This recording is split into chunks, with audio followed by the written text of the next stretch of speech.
Echo cinema കണ്ടു കഴിഞ്ഞ സമയത്ത് തിയേറ്ററിൽ നിന്ന് ഇറങ്ങിയതിന് ശേഷം നമ്മുടെ മനസ്സിൽ പല ചോദ്യങ്ങൾ അവശേഷിച്ചിരുന്നു. സംവിധായകൻ പകുതിക്ക് വെച്ച് നിർത്തിയ പല കാര്യങ്ങളും, ഇത്ര പറഞ്ഞാൽ മതി എന്ന് പറഞ്ഞ് നിർത്തിവെച്ച കാര്യങ്ങൾ പലതും സോഷ്യൽ മീഡിയയിലൂടെ പലരും വ്യാഖ്യാനങ്ങൾ നൽകി അത് വിശദീകരിക്കാനുണ്ടായിരുന്നത്.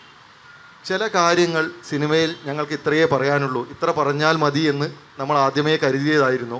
അതിനുശേഷം പലരും സോഷ്യൽ മീഡിയയിൽ അതിൻ്റെ വീഡിയോ ഒക്കെ എയിലൂടെയൊക്കെ ചെയ്ത വീഡിയോ ഒക്കെ പുറത്തു വന്നിട്ടുണ്ട്. ഇതൊക്കെ നിങ്ങൾ ശ്രദ്ധിച്ചിരുന്നോ?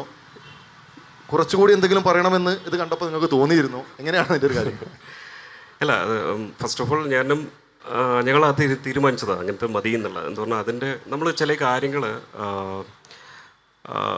ഒരു വിഷ്വൽ കാണിച്ചെന്ന് വിചാരിക്കൂ, അത് നമ്മൾ അവിടെ വെക്കുന്ന ഒരു ബൗണ്ടറിയാണ്. അപ്പോൾ അതിന് ശേഷം നമുക്ക് ഒരു ഓഡിയൻസിനെ അതിനപ്പുറം ചിന്തിക്കാൻ പറ്റില്ല. നമ്മൾ കൊടുക്കുന്ന ഒരു വിഷ്വൽ ഓക്കെ, അതിലാണ് പിന്നെ അവർ സ്റ്റിക്ക് ഓൺ ചെയ്യുന്നത്. അപ്പം നമ്മൾക്ക് ആഗ്രഹം ഉണ്ടായിരുന്നു അവരുടെ ഇൻ്റർപ്രിറ്റേഷനിൽ അവർ ചിന്തിക്കുക, അവർക്ക് കിട്ടുന്ന ഒരു വിഷ്വലുണ്ട്. അതിൻ്റെ ഒരു ഫ്രസ്ട്രേഷനാണ് AI വന്നത് ആക്ച്വലി. ഇപ്പോൾ ലാസ്റ്റത്തെ ഒരു സീൻ ഉണ്ടല്ലോ, നമ്മുടെ മ്ലാത്തി ചേർത്തി കാണുന്ന ഒരു സീന്, ആ കാണുന്ന സീൻ ആക്ച്വലി എനിക്ക് ആഗ്രഹം ഉണ്ടായിരുന്നു നല്ല ദൂരത്ത് ഒരു ചെറിയൊരു പൊത്ത് അത്ര ക്ലാരിറ്റി ഇല്ല, വിസിബിൾ അല്ല, 2-3 നായ്ക്കൾ ചുറ്റി നടക്കുന്നു, ഇതെൻ്റെ വിഷ്വലാണ്. പക്ഷേ ബാഹുലിന് അത് വേണ്ട. ബാഹുലിന് അതേ വേണ്ട, ഒന്നും വേണ്ട. അപ്പം ഞാൻ കുറച്ച് ഡിബേറ്റ് ഉണ്ടായി. ലൈക്ക് ഞാൻ പറഞ്ഞു, ബാഹുലെ അത് എന്തായാലും ഓഡിയൻസ് പ്രതീക്ഷിക്കുന്ന സാധനമാണ്, 100% അത് കിട്ടിയില്ലെങ്കിൽ ഭയങ്കര ഫ്രസ്ട്രേഷൻ ആവും. എന്താ പറഞ്ഞാൽ നമ്മൾ അൾട്ടിമേറ്റ്ലി നമ്മുടെ ഓഡിയൻസ് നമുക്കറിയാം ഓക്കെ നല്ല രീതിയിൽ അവൾ വളർന്നിട്ടുണ്ട്, പക്ഷെ എന്നാൽ കൂടെ നമുക്ക് അറ്റ്ലീസ്റ്റ് ചെറിയൊരു ഇമേജെങ്കിലും കാണിക്കണമെന്ന്. അങ്ങനെയാണ് ആ വിഷ്വലിൽ ജസ്റ്റ് ഒരു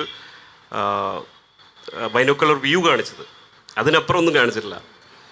അപ്പോൾ അത് നമ്മുടെ ടീംസിനും നമ്മുടെ ടെക്നീഷ്യൻസ് ഇപ്പോൾ സൂരജ് ആയാലും എല്ലാവർക്കും അങ്ങനെ എന്തെങ്കിലും ഒരു വിഷ്വൽ വേണമെന്നുണ്ടായിരുന്നു. അപ്പോൾ ലാസ്റ്റ് ബാഹുൽ ഓക്കെ നമുക്ക് എന്തായാലും ചെയ്യാമെന്നുള്ള രീതിയിൽ വന്നത്. അതുകൊണ്ട് അതും കൂടി കാണിച്ചിട്ടില്ലായിരുന്നെങ്കിൽ എനിക്ക് തോന്നുന്നില്ല അത് ഭയങ്കര ഒരു ബേസ്റ്റ് ആവും. അതിൻ്റെ ഫ്രസ്ട്രേഷൻ തീർക്കാനാണ് എനിക്ക് തോന്നുന്നത് ഇപ്പോഴത്തെ AI അവരെന്താണ് കണ്ടത്, അവർക്ക് എന്താണ് ആഗ്രഹം, അത് കാണിച്ചത്. AIയിലൂടെ വന്നതും അത് ഭയങ്കര ഹിറ്റായി ആക്ച്വലി. അപ്പോൾ ചില കാര്യങ്ങൾ അങ്ങനെയാണ്. ഇപ്പോൾ ഞാനും ബാഹുലും അത് ആ രീതിയിൽ കാണുന്നുണ്ട്. എന്തുകൊണ്ട് നമുക്ക് അത്ര മതി. ഇപ്പോഴത്തെ കാലത്തുള്ള ഓഡിയൻസ് എന്ന് പറഞ്ഞാൽ നമ്മളെക്കാളും അപ്പുറമാണ്. അപ്പോൾ എനിക്ക് തോന്നുന്നത് അണ്ടർ എസ്റ്റിമേറ്റ് ചെയ്യാതെ നമ്മൾ ഓക്കെ ഇത്ര മതി, ഇതിനപ്പുറം അവർ ചിന്തിച്ചോളും എന്നുള്ള തോന്നുന്നുണ്ട്. എന്താ പറഞ്ഞാൽ ഇപ്പോഴത്തെ പോസ്റ്റ് കോവിഡിന് ശേഷം ഓഡിയൻസ് എന്ന് പറഞ്ഞാൽ ഭയങ്കര മാറിയിരിക്കുന്നു. എന്ന് പറഞ്ഞാൽ അവർ കാണാത്ത പടങ്ങളില്ല. അപ്പോൾ നമ്മൾ വെറുതെ പോയി അതിൽ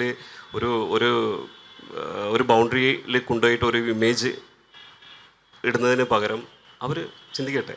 അതിൽ ഈ സിനിമയായിട്ട് ബന്ധപ്പെട്ട് വന്ന കോളുകൾക്കൊക്കെ അതിലെല്ലാം ചോദിച്ചതും ഈ ചോദ്യം തന്നെയായിരിക്കും അല്ലേ? ഒരു പക്ഷേ എന്തുകൊണ്ട്?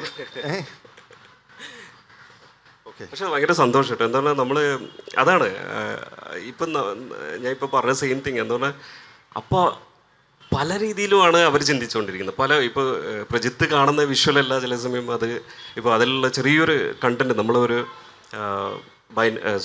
ബാമ്പൂടെ ഒരു ചെറിയൊരു കട്ട് കാണിച്ചു. അതിൽ കട്ട് കാണിച്ചിട്ട് അത് നോക്കിയിരുന്നാൽ അത് വേറൊരു മീനിങ്ങാണ്. അത് സ്മെല്ല് ചെയ്തു, ആ സ്മെല്ലിനെ കൊണ്ട് അവർ ചിന്തിച്ചതെന്ന് പറഞ്ഞാൽ അത് വിഷാന്നാണ്. അപ്പോൾ പല ആൾക്കാർ ഫസ്റ്റ് എഴുതിയെന്ന് പറഞ്ഞാൽ ഓക്കെ കുര്യച്ചൻ കൊലപ്പെടുത്തി. അപ്പോൾ ആ ചെറിയൊരു സാധനമാണ്, അതൊരു ചെറിയൊരു കട്ടിൻ്റെ ഒരു വ്യത്യസ്തത കൊണ്ട് അങ്ങനെ ഒരു വ്യാഖ്യാനം വരുന്നുള്ളത് അത് ഷൂട്ട് ചെയ്യുമ്പോൾ നമ്മുടെ മനസ്സിലുണ്ടായില്ല. അങ്ങനെ ഉണ്ടായില്ല. പല രീതിയിലും നമ്മൾ ചിന്തിക്കാത്ത പല സ്റ്റോറീസും വന്നു. ഭയങ്കര സന്തോഷമാണ്. അപ്പോൾ അങ്ങനെയുള്ള ചർച്ചയാണ് ആക്ച്വലി ഒരു പടത്തിന് എനിക്കൊന്ന് ലൈവ് ആക്കുന്നത് അല്ലേ, ലൈക്ക് ടൈംലെസ്.